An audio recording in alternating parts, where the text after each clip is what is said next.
You could think of this as a warning or perhaps as a challenge, but getting through these 10 photos that would scare anyone is going to leave you with the images of nightmares.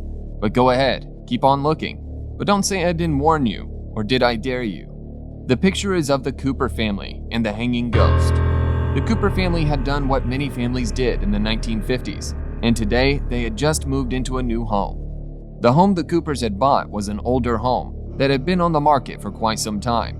The Coopers decided to have a photo taken to have a forever memory of the happy occasion, or in this case, a forever memory of what looked like a body hanging from the ceiling. The apparition had not been there when Dad had taken the picture of Grandma, Mom, and the 2 smiling kids, but it had materialized from somewhere. So where had it come from? Was it an apparition or a deceased former tenant? The Coopers didn't know, and neither do we. The next photo was also taken in a home that had been recently purchased. This one is the ghost of the Amityville house. On November 13, 1974, Ronald DeFeo Jr. murdered his father, 2 brothers, and sister. The bodies were found face down on their beds with no signs of bullet wounds or of a struggle. And on that morning, none of the nearby neighbors reported hearing any sounds coming from the house. Ronald claimed that a ghost had inhabited the house and had talked him into killing his family. The home was eventually put up for sale and was purchased by the George and Kathy Lutz. They were made aware of the tragedy, but loved the luxurious house and didn't really believe in paranormal activity. The next 28 days would change their minds. The Lutzes reported seeing half-headed demons in the home, green slime running out of the keyholes, and spirits staring at them through windows. The couple also said they were constantly followed by a young ghost. They called in an investigator that managed to snap a picture of the ghost peeking out of a room and right into your nightmares. Not all scary pictures are paranormal. They say a picture is worth 1,000 words, but how much are your kids worth? I guess you can ask Mr. and Mrs. Chalifo, who sold off her 4 children in Chicago in 1948. They sold the children claiming the kids aged between 2, 4, 5, and 6 would make good farm laborers. To make this story even worse, Mom was pregnant in the picture and would eventually end up selling 5 kids. From one scary story of bad parenting to another, this next picture was taken in 1901. Blanche Monnier was the daughter of a French aristocrat. Blanche was known for her beauty, and her family was certain that she would make a perfect match. Instead, when Blanche was 25, she fell in love with an older lawyer who her mother said was not the right match. So she did what any mother would do when your daughter wants to marry the wrong man and locked her away in an attic. The family carried on and even pretended to mourn the death of their daughter. Blanche's would-be lawyer husband passed away of unexplained causes. None of the family's friends suspected anything until the Paris Attorney General received a letter that said, "Monsieur Attorney General, I have the honor to inform you of an exceptionally serious occurrence. I speak of a spinster who is locked up in Madame Monnier's house, half-starved and living on putrid litter for the past 25 years. In a word, in her own filth." The writer of the letter was never found, but Blanche was, and the image of her starved and filthy condition will be hard to shake. In the 1960s, there was a real-life monster hunting the island of Jersey in the English Channel. The pictures of Edward Paisnell and his home made horror masks that are some of the scariest I have ever seen.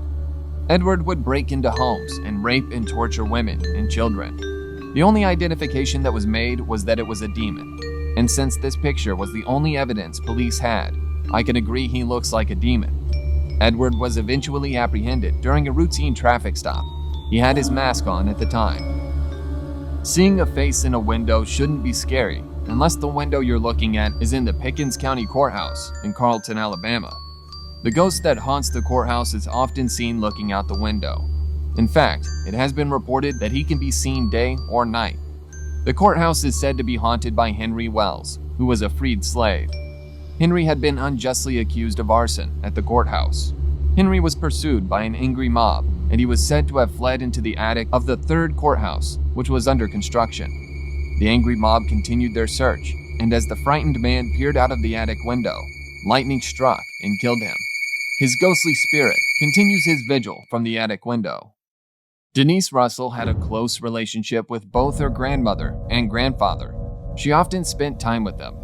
When her grandfather fell ill in 1984, the family knew that a part of him would always be with them. They just didn't know it would be the ghostly part. So when Denise snapped a picture of her lovely grandmother in 1997, she was shocked to see her grandfather standing behind her. Yes, the same grandfather who had died 12 years to the day before the picture was taken. Sure, Halloween is supposed to be scary, but it is not supposed to be murder your mom scary. Tell that to John and Susan Buckley. Susan and John were siblings, and like many siblings, they shared hobbies, but their hobby was wanting to kill. On Halloween, the year 1890, they did just that. The siblings beheaded their own mother. They stood outside their home all evening and held the head.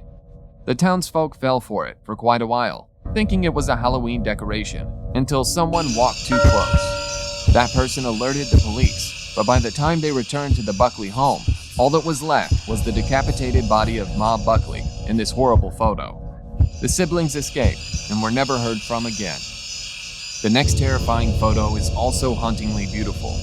This photo was even published in Life magazine. The caption read, "At the bottom of the Empire State Building, the body of Evelyn McHale responses calmly in grotesque fear.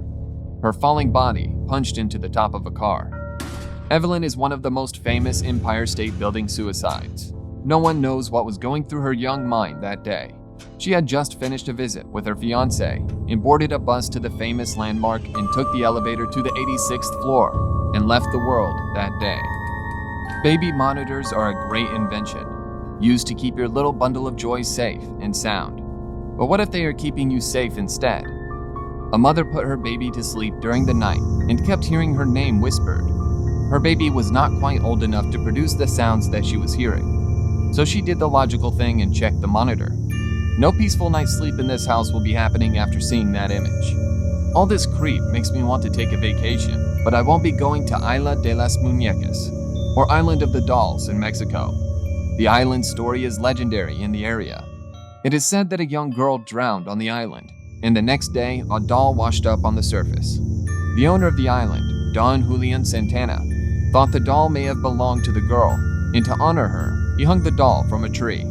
Apparently, this was not a wise move, as dolls continued to wash up or turn up on the island.